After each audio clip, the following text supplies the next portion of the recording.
Time to kick it. With Kenny. Good morning.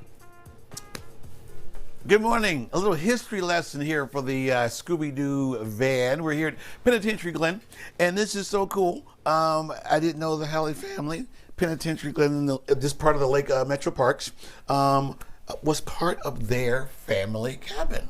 Yes, the Halleys came here in 1912. It was Sam and Blanche Halley and their 5 children, purchased 184 acres, named it Halley Farm. And the Halleys were here. They had an estate here. We are standing in what was the tack room of the horse barn. Most of our nature center is actually the original horse barn that dates back to 1929. This was the tack room where all the horse gear was, How many horses they had, because of the tack barn. This is just for the equipment. This is just for nice. the bridles and saddles and things. Now it is our historic library and our little Halley history room as well. Nice. So visitors to Penitentiary Glen Nature Center can stop at the front desk and ask to see the historic library. And the Halley family here, we have a little self-guided trail map. And of course the Halley family is famous because they had the Halley Brothers department store in downtown Cleveland. The main store was 1228 Euclid Avenue, and it is still there.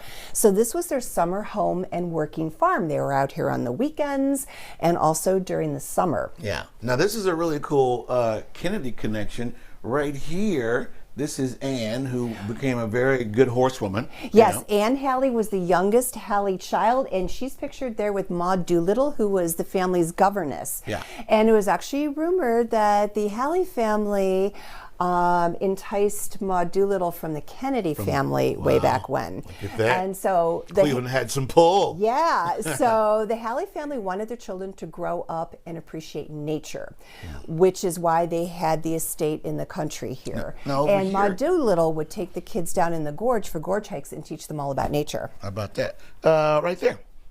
Yes, the shutter that you see is off the original one-room cabin that used to be here when the Halleys first moved here back in 1912. And they built onto that one-room cabin. It became a 2-story cabin, and then eventually it became a mock Tudor mansion, which you see in an oil painting above the fireplace there.